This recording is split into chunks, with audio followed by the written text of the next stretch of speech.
Friends, ఈరోజు మనము అద్భుత ఔషధ గుణాలున్న ఒక ఆకుకూర గురించి తెలుసుకుందాం.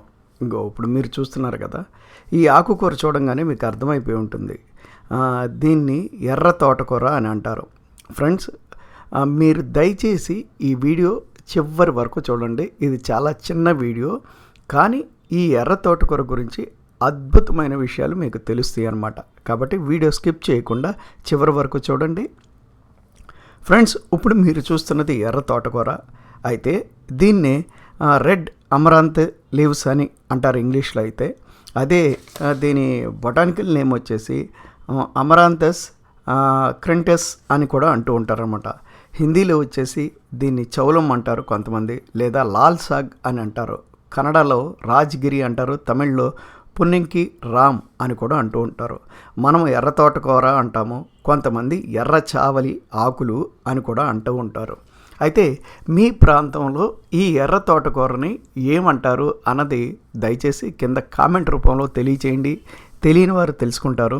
అదేవిధంగా ఇప్పుడు నేను చెప్పే ఈ ఉపయోగాలు కాకుండా, లేదా నేను చెప్పే ఈ ఔషధ గుణాలు కాకుండా మీకు తెలిసిన వివరాలు ఏవైనా సరే కింద కామెంట్ రూపంలో తెలియజేయండి. తెలియని వారు తెలుసుకుంటారు, దాన్ని వాడుకుంటారనమాట. రైట్. ఇక మనం అసలు విషయానికి వస్తే, అసలు తోటకూర తింటాం కదండి, ఎర్ర తోటకూర ఎందుకు తినాలి అని మీకు సందేహం రావచ్చు. మామూలు తోటకూరలో ఉండే గుణాలు దానిలో ఉన్నాయి, ఈ ఎర్ర తోటకూరలో ఉండే గుణాలు ఎర్ర తోటకూరలో కూడా ఉన్నాయి అన్నమాట. అవేమిటి అన్నది మనం తెలుసుకుందాం. దీన్ని సాధారణంగా చెప్పాలంటే దీనిలో ఉండే పోషక పదార్థాలు తెలుసుకునే ముందు దీన్ని లవ్లైస్ బ్లీడింగ్ అని ఎరుపు రంగు తయారు చేయడానికి కూడా ఈ ఎర్ర తోటకూరని వాడుతూ ఉంటారనమాట. అయితే ఈ ఆకుల్లో ఎక్కువగా లభించేవి చెప్తాను. నేను మీకు ముందే చెప్పా చిన్న వీడియో అని చెప్పేసి. ఈ ఆకుల్లో కెరటిన్ లభిస్తుంది, ఐరన్ లభిస్తుంది, కాల్షియం లభిస్తుంది, ప్రోటీన్ లభిస్తుంది, విటమిన్ సి అత్యధికంగా లభిస్తుంది, విటమిన్ ఈ లభిస్తుంది.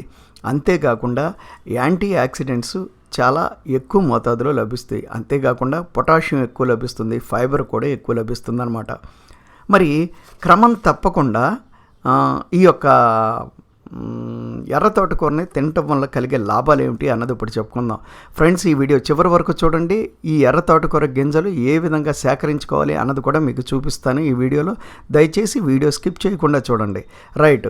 క్రమం తప్పకుండా ఎర్ర తోటకూర తినటం వల్ల కలిగే లాభాలు ఏమిటి అనే విషయానికి వస్తే, ఇది శరీరంలోని హిమోగ్లోబిన్ స్థాయిలను పెరుగుతాయి. ఎవరికైనా హిమోగ్లోబిన్ తక్కువ ఉందంటే వాళ్ళు క్రమంగా రెగ్యులర్గా ఈ ఎర్ర తోటకూర తింటూ ఉండండి. అదేవిధంగా క్యాన్సర్ కారకాలను లేదా క్యాన్సర్ వ్యాధిని నివారించడంలో ఈ ఎర్ర తోటకూర అద్భుతంగా పనిచేస్తుందని పరిశోధనలు కూడా తెలియజేస్తున్నాయి. అదేవిధంగా శరీరం లోపల బయట ఏర్పడే వాపులను తగ్గించే గుణం ఈ ఎర్ర తోటకూరకు ఉందన్నమాట. అంతేకాకుండా ఎముకలు బలంగా ఉండటానికి లేదా ఎముకలు ఆరోగ్యంగా ఉండటానికి ఈ ఎర్ర తోటకూర చాలా చక్కగా ఉపయోగపడుతుందన్నమాట. అంటే రెగ్యులర్గా తినటం వల్ల, ఎర్ర తోటకూరను రెగ్యులర్గా తినటం వల్ల ఎముకలు కూడా బలంగా ఉంటాయి.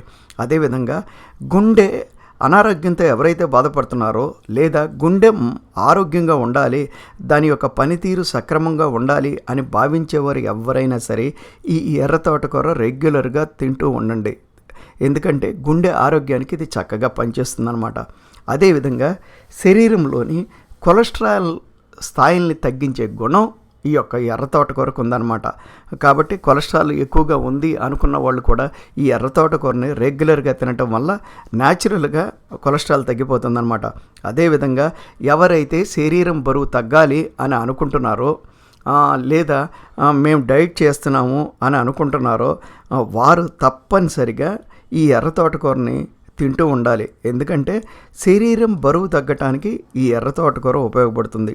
దీంట్లో కూడా క్యాలరీస్ చాలా తక్కువగా ఉంటాయి. మరి ఈ ఎర్ర తోటకూర తింటే బరువు ఎలా తగ్గుతారండి అని మీకు ఒక సందేహం రావచ్చు. దాని గురించి మీకు ఒక మాట చెప్తా. ఆకలిని పెంచే గ్రెలిన్ అనే హార్మోన్ని ఇది క్రమబద్ధీకరిస్తుందన్నమాట.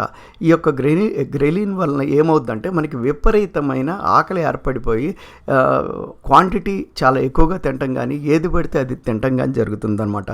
అదేవిధంగా ఈ గ్రెలిన్ హార్మోన్ని క్రమబద్ధీకరించే గుణం ఈ ఎర్ర తోటకూరలో ఉండటం వల్ల డైటింగ్ చేసే వాళ్ళకి లేదా బరువు తగ్గాలి అనుకునే వాళ్ళకి ఈ ఎర్ర తోటకూర అద్భుతంగా ఉపయోగపడుతుందన్నమాట.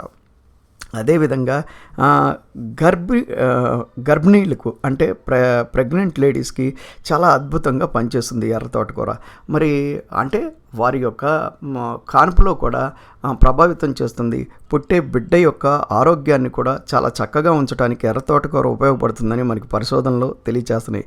అంటే ఇద్దరికి అర్థమయ్యేటట్టు చెప్పాలి అంటే, అందరికీ అర్థమయ్యేటట్టు చెప్పాలంటే తల్లి బిడ్డల యొక్క ఆరోగ్యాన్ని కాపాడే గుణం ఈ ఎర్ర తోటకూరలో ఉంది అన్నమాట. అదేవిధంగా జీర్ణ వ్యవస్థ పనితీరుని చాలా చక్కగా మెరుగుపరుస్తుంది. అంటే ఎవరైతే ఇండైజేషన్ ప్రాబ్లంతో బాధపడుతున్నారో వాళ్ళు రెగ్యులర్గా ఈ ఎర్ర తోటకూర తినటం వల్ల వాళ్ళ యొక్క జీర్ణ వ్యవస్థ అద్భుతంగా ఉంటుంది. ఫ్రెండ్స్, చాలా తక్కువ పాయింట్స్ అంటే అవసరమైన పాయింట్సే చెప్పడం జరిగింది, చిన్న వీడియో చేయడం జరిగింది, కాబట్టి వీడియో పూర్తిగా చూడండి. అదేవిధంగా గింజలు కూడా దీంట్లో ఎలా సేకరించుకోవాలి అన్నది మీకు చూపించడం జరుగుతుంది. కాబట్టి గింజలు ఆ విధంగా మొక్కల నుంచి కత్తిరించుకోండి, ఎండలో ఎండబెట్టుకోండి. తర్వాత దాన్ని చేత్తో అయినా సరే నలిపితే దాని నుంచి గింజలు మన తోటకూర గింజల్లాగా నల్లని గింజలు ఉంటాయి. వాటిని సేకరించుకుని దాచుకోండి. మీకు అవసరమైనప్పుడు వాటిని విత్తుకోండి, మళ్ళీ మీకు చక్కని మంచి మొక్కలు వస్తాయి. ఫ్రెండ్స్, ఈ వీడియో నచ్చితే మీ ఫ్రెండ్స్కి షేర్ చేయండి, లైక్ చేయండి, కామెంట్ చేయండి. మరి మా 10 మీ ట్రూ ఛానల్తో సబ్స్క్రైబ్ అవ్వండి మరిన్ని వీడియోల కోసం.